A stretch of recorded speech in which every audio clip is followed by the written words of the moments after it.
Physical na lakas ang usapan, pero pagdating sa Nen, mas may karanasan siya sa pakikipaglaban. Kung gagamit ako ng normal na atake, malamang wala akong pag-asang manalo sa kanya. Kaya tamang-tama siya para sa gagawin kong experiment.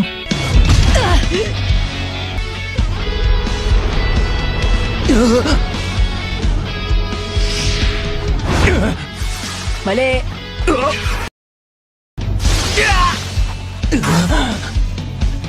Okay, hindi sapat ang isang tira nun para mawalan siya ng malay. Ngayon naman, experiment number 2. Ano? Isang yoyo?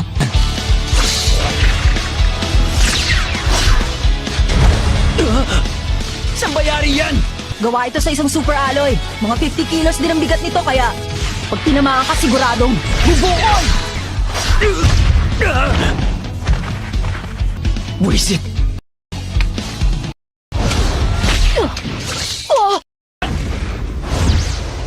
Huli ka!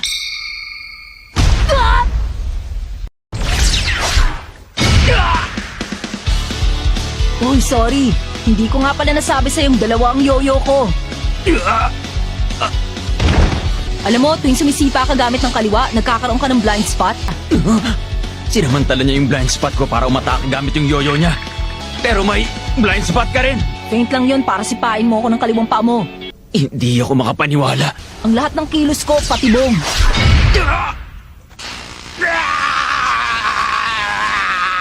Tapos na ang experiment.